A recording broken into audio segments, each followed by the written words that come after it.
हिंदुओं को टारगेट मुसलमान कभी नहीं कर सकता है। आरोपियों के घर पर 2 घंटे के अंदर बिल्डोजर चल जाता है और यहाँ एक सोची समझी स्कीम के तहत में मुसलमानों के घरों को तोड़ा गया। जैसे भी लेकर आम आदमी के घर पे रात को लोग पहुंच गए और वो जैसे भी आप तक जब्त नहीं हुई। प्रशासन क्या कर रहा है? मैं सवाल ये है नहीं, ये प्रशासन की खुद कार्यशाली पे एक काला धब्बा है।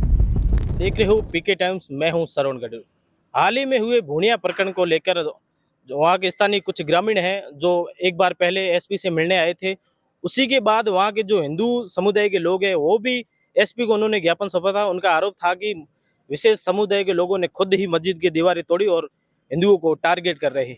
उसके बाद जब कल के दिन कांग्रेस के बड़े नेता भूनिया प्रकरण के मामले में पहुंचे थे, उसके बाद आज फिर है जो मुसलमान समुदाय के लोग बाड़मेर एसपी ऑफिस पहुंचे।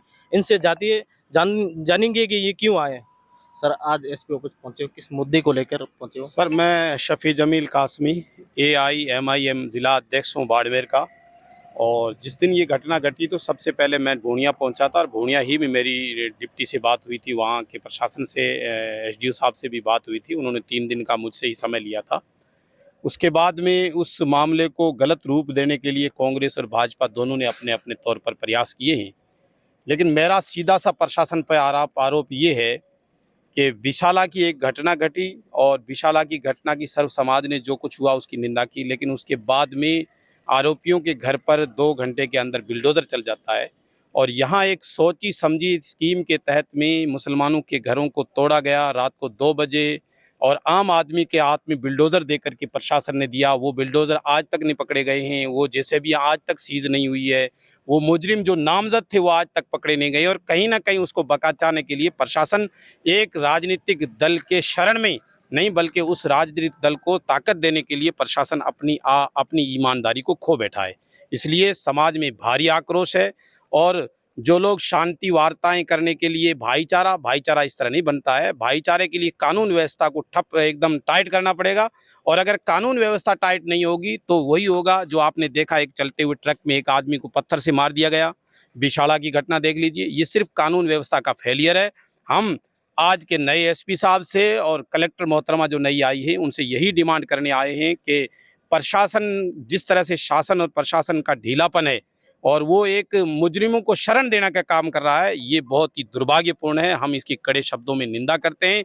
मैंने अभी ये लेटर मेरे इंटरप्रेट दे के मैं इनको दे रहा हूँ और उसके साथ ही मैं CM तक और गृह मंत्रालय तक ये लेटर लिखूंगा और सबको बाड़मेर की लचर कानून व्यवस्था के लिए एक चिंता है समाज में, उसको व्यक्त करने के लिए मैं आज इस समाज के बीच आया। देखिए, भूनिया जो प्रकरण हुआ उसमें मस्जिद की दीवारें तोड़ी गई। वो दीवारें तोड़ने का पीछे विशेष कारण क्या था? वो वहाँ के जो स्थानीय हिंदू समुदाय के लोग हैं वो कुछ दिन पूर्व बाड़मेर एसपी से मिले थे। उन्होंने ज्ञापन भी सौंपा था। उन्होंने बताया कि वहाँ के मुसलमान समुदाय लोगों ने खुद ही मस्जिद की दीवारें तोड़ी और हिंदुओं को टारगेट किया जा रहा है। हिंदुओं को टारगेट मुसलमान कभी नहीं कर सकता है, ये आप याद रखें। मेरा धर्म है कि मस्जिद तो दूर है, मैं मंदिर की दीवार तोड़ने का मुझे मेरा धर्म हुक्म नहीं देता है। मेरा धर्म कहता है कि पहले मस्जिद से पहले मंदिर की रक्षा करना मुझ पे फ़र्ज़ है। जहाँ तक बात है वो पॉलिटिकल लोग थे, भूनिया के लोग कहाँ थे? भूनिया में तो मैं खुद गया हूँ, वहाँ के जाट समुदाय के लोग, वहाँ के मेघवाल समुदाय के लोग, वहाँ के विश्नोई समाज के लोग मेरे साथ बैठे हैं। पूर्व सरपंच लोगों के इंटरव्यू आए हैं, उन्होंने खुद कहा है कि मुस्लिम समाज के ऊपर ज़बरदस्ती है, यहाँ कोई कथा नहीं हो रही थी। और हमने कहा है, मैंने खुद मेरे अपनी ID पे लिख के प्रशासन को बाकायदा टैग करके पुलिस प्रशासन से पूछा है कि आप भूनिया के अंदर हिंदू समाज पर आक्रमण हुआ है या आक्रमण, उसका एक भी वीडियो तो बताइए ना, एक भी उनकी लिस्ट तो जारी कीजिए ना कि बताइए कि यहाँ ये चीज़ हुई है। हम मान लेंगे उसको, हम तैयार हैं उस चीज़ को मानने के लिए। अगर किसी ने गलत किया है तो हम उसको सजा दिलाने के लिए आपके साथ हैं। कौन कहता है मुजरिम का साथ देना? हम नहीं देते इसलिए। लेकिन देखिए, बिसाड़ा में भी कुछ दिन पूर्व एक महेश नाम व्यक्ति के साथ मारपीट की गई थी। उसके बाद भी वहाँ मौके पर तुरंत कार्रवाई की गई और जो दोषी थे उनके घर पर बुलडोजर भी चलाया गया।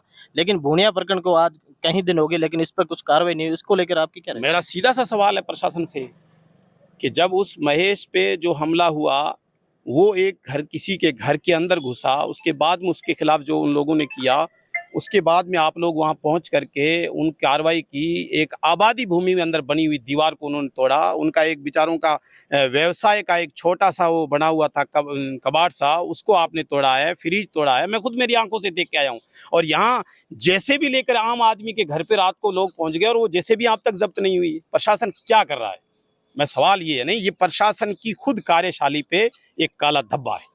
देखिए, मेरा आपसे एक अहम सवाल है कि बीते दिनों है जो बाड़मेर जैसलमेर में कहीं ऐसे हादसे हो रहे हैं जिसमें आमतौर पे देखा जाए तो जो मुसलमान समुदाय के लोग हैं उन पे ही तुरंत कार्रवाई हो रही है और उन पे ही जो कठोर कार्रवाई हो रही है, इसको लेकर आपकी क्या राय है? देखिए, मैं इसी चीज़ को मैंने लिखा है, मैंने ये अभी अपने लिखा है कि इससे मुस्लिम समाज के अंदर समाज के अंदर ये मैसेज जा रहा है प्रशासन के प्रति कि प्रशासन सिर्फ़ और सिर्फ़ बीजेपी की बी टीम के रोल पे मुसलमानों को टारगेट कर रहा है और मुसलमानों के खिलाफ कार्रवाई कर रहा है। यही चीज़ मैंने इस अपने लेटर में लिखी है और मैं एसपी और कलेक्टर दोनों को दूँगा और आगे भी मैं जहाँ तक ह्यूमन राइट्स तक पहुँच भेजूँगा ये चीज़ें। एमआईएम की ये जिम्मेदारी है, मजलिस इत्तेहादुल मुस्लिमीन का ये लक्ष्य है। हम हर जगह लगन दे, आपने एक आबादी भूमि बना हुआ मकान बगैर किसी नोटिस के तोड़ दिया और उन अधिकारियों के खिलाफ कोई कार्रवाई नहीं हुई अभी तक। आज आप बाड़मेर एसपी से मिलने आए, आपकी विशेष मांगे है जो उस चीज को लेकर क्या है? मेरी साहब एक सीधी सी मांग ये है कि प्रशासनिक रवैये से आम जन में ये हो चुका है कि ये लोग जो कार्रवाई कर रहे हैं ये कानून पे नाम पे नहीं बल्कि लोगों के कहने के ऊपर मुस्लिम समाज के खिलाफ कार्रवाई कर रहे हैं। और जहां मुसलमानों के खिलाफ कोई अतिक्रमण होता है, जहां मुसलमानों के खिलाफ कोई एक्शन होता है तो प्रशासन वहां कोई कार्रवाई नहीं करता है। ये भूनिया के विवाद ने साबित कर दिया। अच्छा, किसके कहने पर कौन मुसलमानों के खिलाफ कार्रवाई कर रहा है और किसके कहने पर? सत्ता दल जिनकी सत्ता है, जिनकी सरकार है, उनके कहने पे हो रहा है और उसी का फायदा सत्ता को और विपक्ष दोनों को मिल रहा है। सत्ता चाहती है कि मुसलमानों के खिलाफ हो, हम हिंदू का हमें वोट मिले, और विपक्ष ये चाहता है कि मुसलमानों के खिलाफ कार्रवाइयां होती रहे ताकि वो मुसलमान बीजेपी के डर से हमें वोट देते रहें। ये वोट बैंक की राजनीति है, दोनों तरफ से हो रहा है, एक हाथ से नहीं है। अच्छा, अभी जो आपकी मांगे है, अगर समय पर मांगे नहीं मानेगी तो आपका अगला कदम क्या रहेगा? मैं ये लेटर हर दमाम पर लिखूंगा और बाकी रही बातें आगे की तो आगे हमारी अभी जस्ट थोड़े दिनों बाद में जयपुर में बहुत बड़ी सभा होने वाली है। उसके बाद हम यहाँ का भी स्थानीय नेतृत्व से बातचीत करके और आगे की रणनीति तय करेंगे। इस तरह नहीं चलेगा कि जानबूझ करके एक समाज को टारगेट किया जाए और हम खामोश बैठे रहें।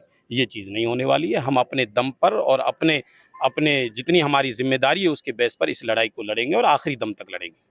देखिए, ये सफ़ी खान थे जो भुनिया और बिसाला प्रकरण को लेकर आज बाड़मेर मुख्यालय पहुंचे। इनका साफ तौर पे कहना है अगर समय रहते हुए सही चीज़ का अगर हमारे साथ न्याय नहीं किया जाएगा तो आने वाले समय में एक बहुत बड़ा एक विशाल धरना प्रदर्शन करेंगे और कानून के खिलाफ हम लड़ना पड़ा तो भी जरूर लड़ें। इसको लेकर आपकी क्या राय है? देखते रहिए पीके टाइम्स। नमस्कार।